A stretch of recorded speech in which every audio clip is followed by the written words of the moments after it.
consiguiente, estas medidas de protección buscan, en primer lugar, neutralizar o minimizar los efectos nocivos de la violencia ejercida por la persona denunciada. En segundo lugar, permitir a la víctima el normal desarrollo de sus actividades cotidianas.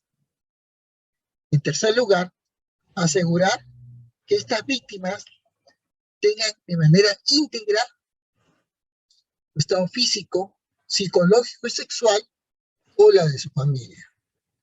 Y también, de manera previa y protectora, resguardar todos y cada uno de sus respectivos bienes patrimoniales.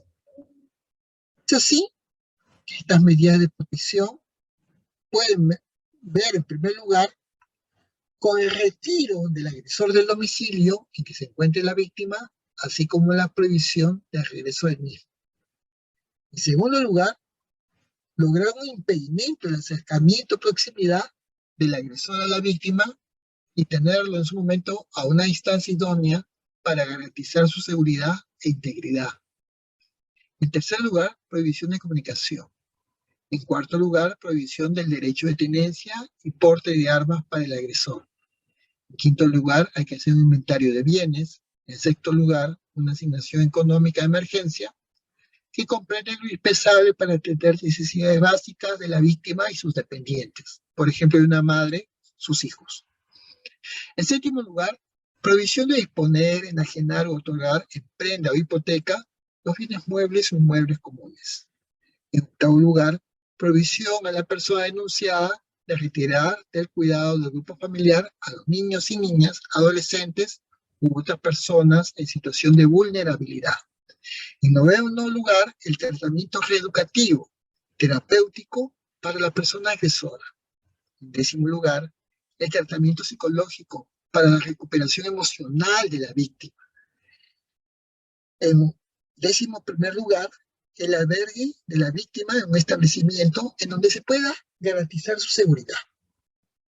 Y en un décimo segundo lugar, cualquier otra medida de protección requerida que garantice la protección y la seguridad física y psicológica de la víctima contra el alejamiento y la protección de la persona de su agresor.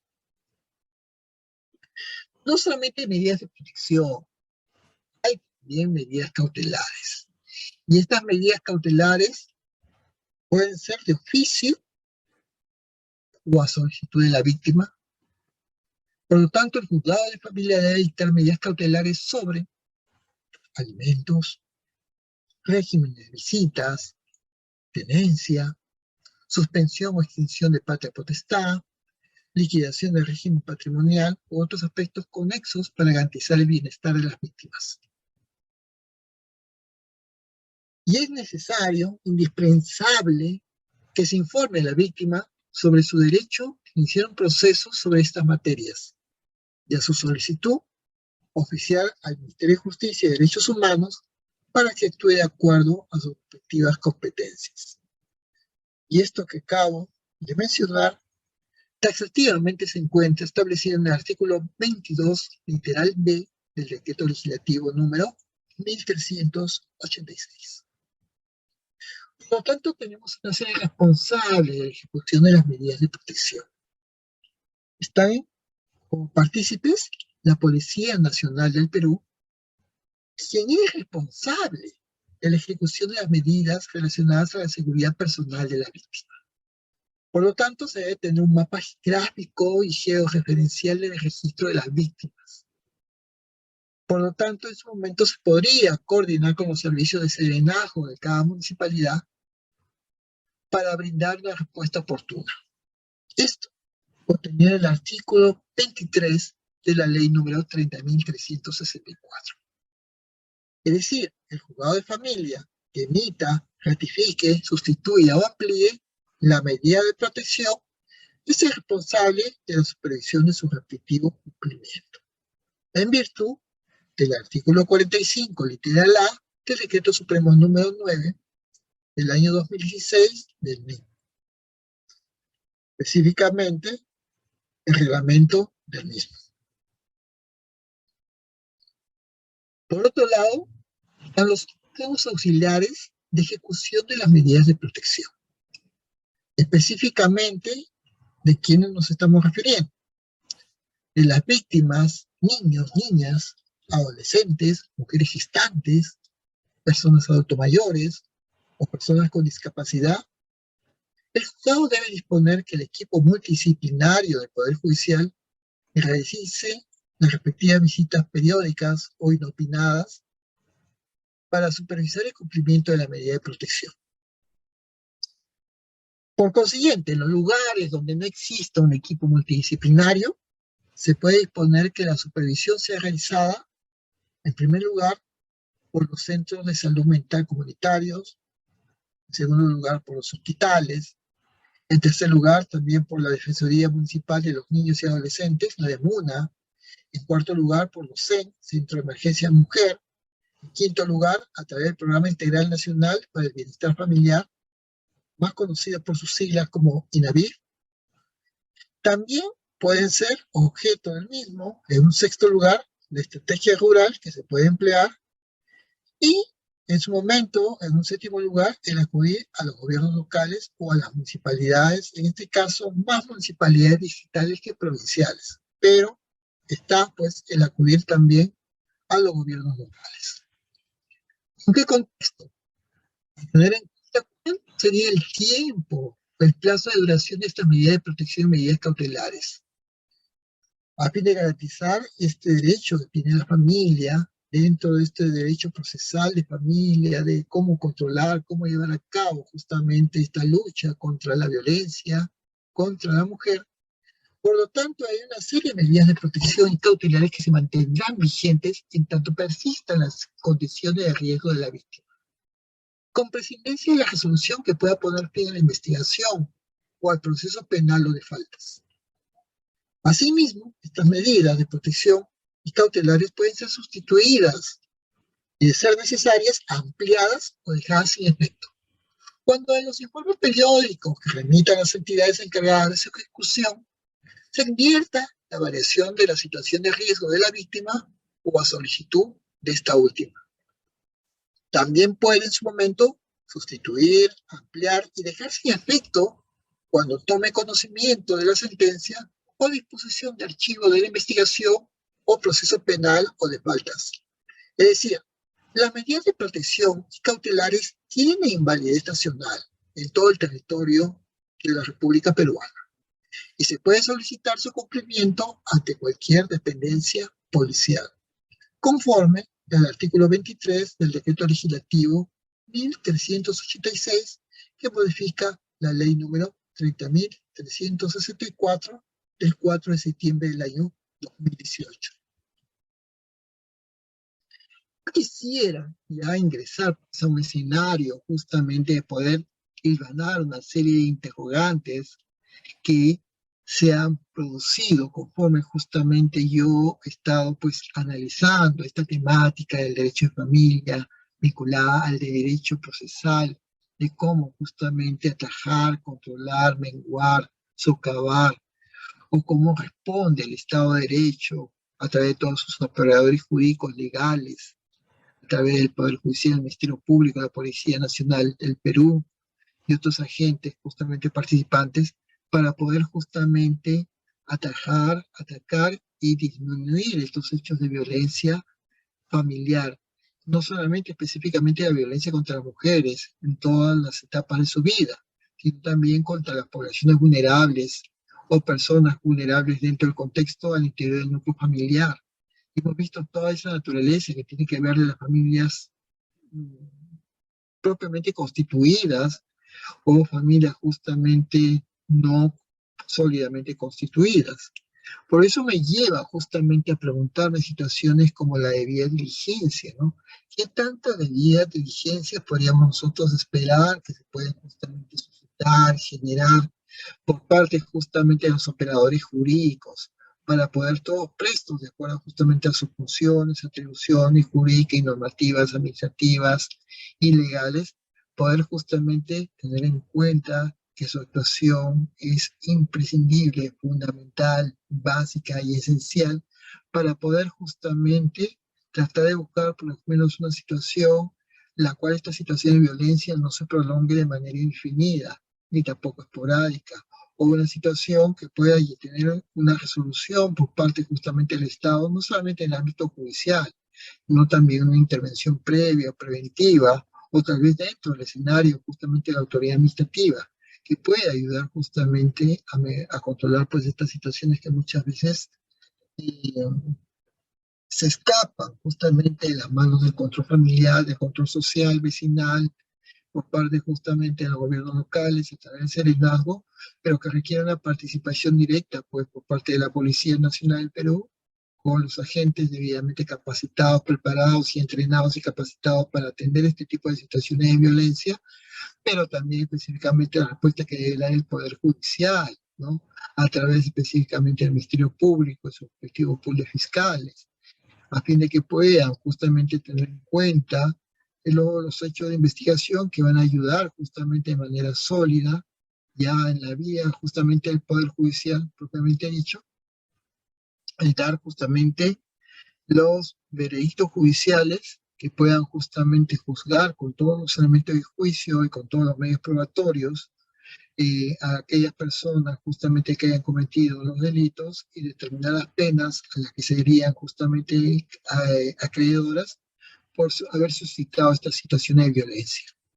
Otra pregunta que yo me puedo tal vez cuestionar ante esta situación es que esta ley número 30.364 nace con ese espíritu, ¿no? Por parte del legislador peruano, con la finalidad de prevenir, ¿no? O sea, no esperemos que el hecho de violencia se produzca, se concrete, ¿no? Que ya esté el daño, sino que se busca prever con anterioridad, anticipar, sancionar, ya de ser necesario, los hechos justamente execrables que se hayan producido de violencia, pero también se busca con ello erradicar la violencia contra la mujer y los integrantes del grupo familiar.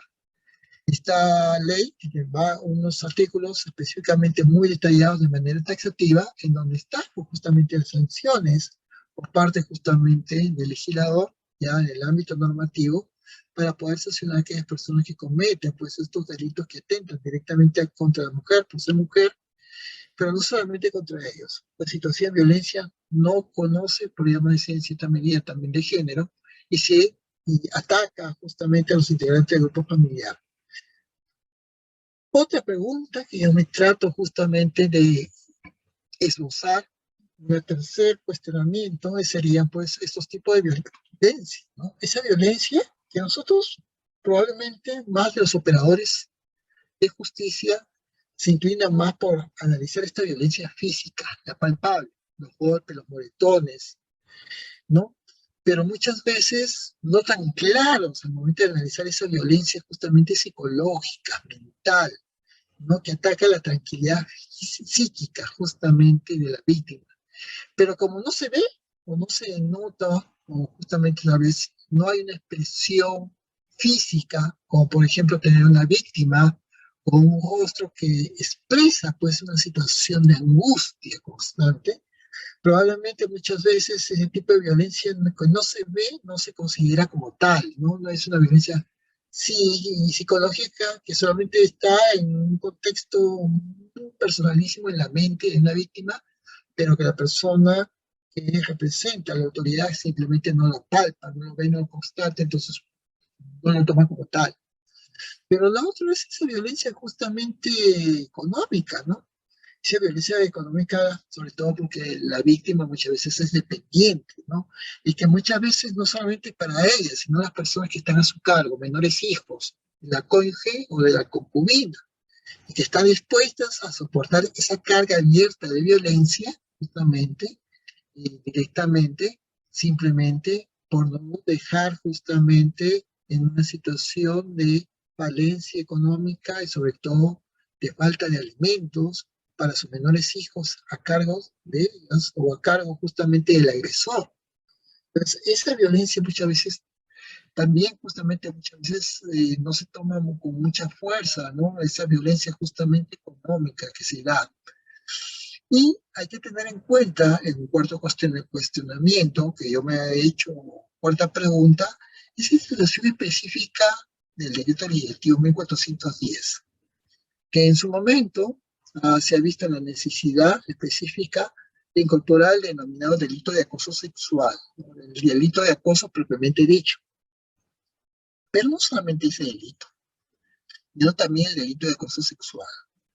Y tiene que ver muchas veces con el chantaje sexual y un escenario muy fuerte, muy complicado, que es la difusión de imágenes, ¿no? De la persona, de la víctima. Asimismo, de una serie de materiales de carácter audiovisual, ¿no? O inclusive de sonidos o audios con un contenido sexual, que está pues ya contenido en el Código Penal, que ha modificado pues el procedimiento en sí de las sanciones de hostigamiento sexual.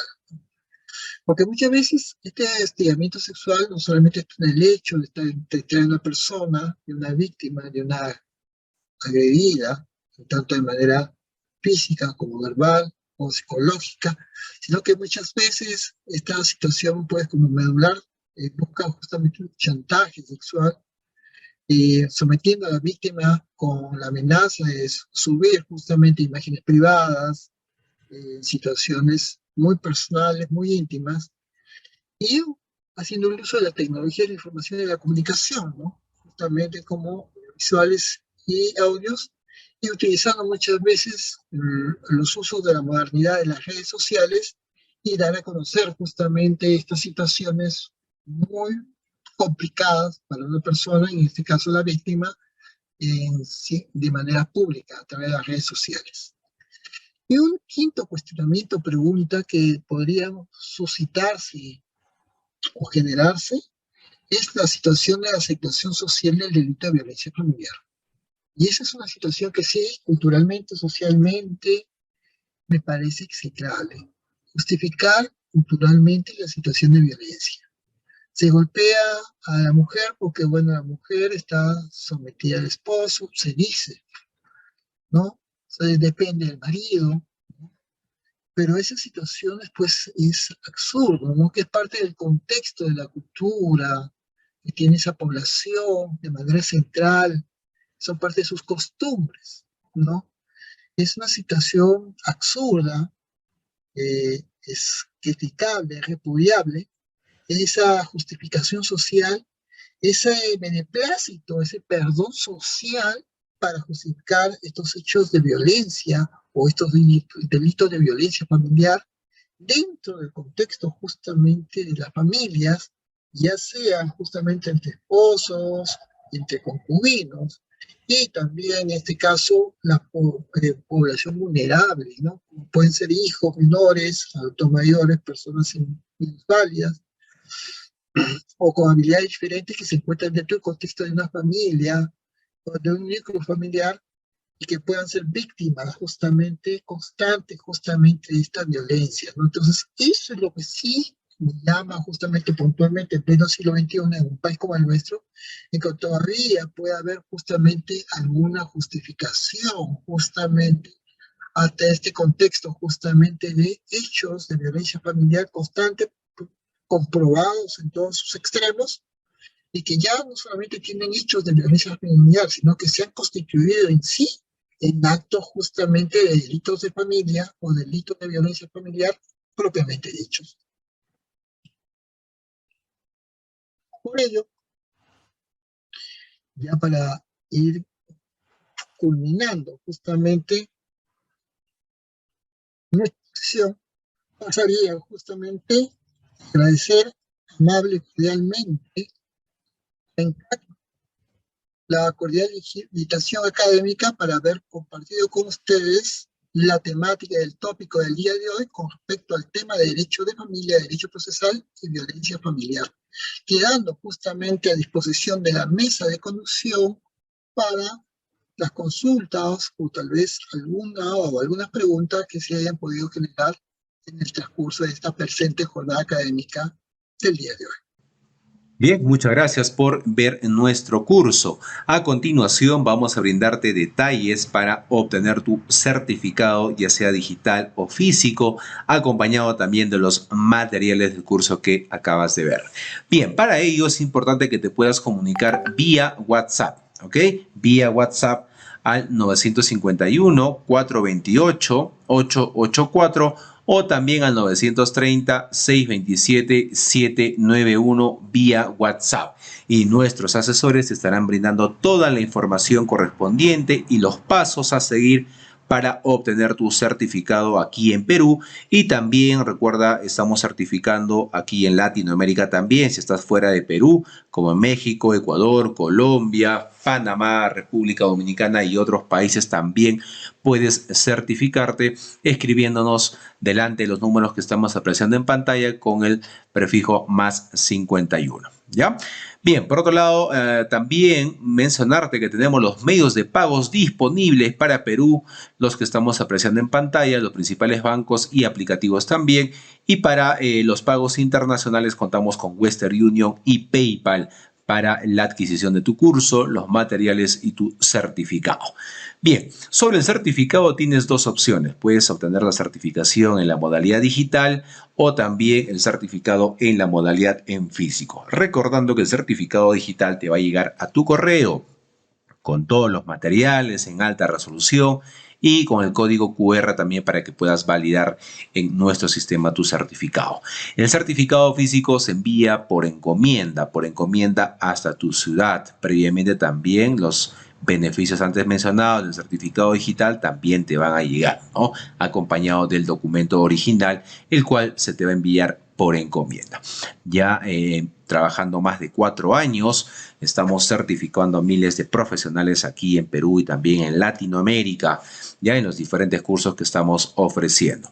Sobre el certificado físico, acotarte también que estamos haciendo los envíos a nivel nacional a todos los departamentos, válido para Perú y para todas las ciudades, a través de Cruz del Sur, a través de Olva Courier, ¿no? Los envíos se vienen realizando de manera diaria sobre el certificado físico, ¿ok?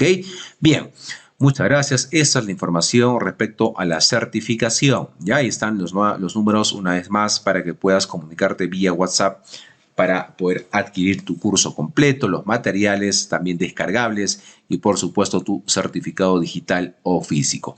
Antes de ello, invitarte a nuestra página web, ¿no? Directamente puedes ingresar en tu barra de navegación www.encap.edu.pe, todo en minúscula, todo corrido, sin espacio, para que puedas ingresar de manera correcta a nuestra página web y ver nuestro catálogo de cursos en las diferentes áreas. Ahí tienes también los convenios, de igual manera nuestros números oficiales permitidos y tenemos los cursos, diplomas y diplomas de especialización en las diferentes áreas, en las diferentes categorías: ambiental, arquitectura, construcción, contabilidad, comercio exterior, derecho, gestión pública, idiomas, ingeniería, minería, obras, pedagogía, recursos humanos, salud, seguridad y también la parte eléctrica. Ahí vas a poder encontrar todos los cursos, los temarios. Simplemente tienes que darle clic al curso de tu interés. Recuerda que tenemos un catálogo amplio de cursos con los diferentes docentes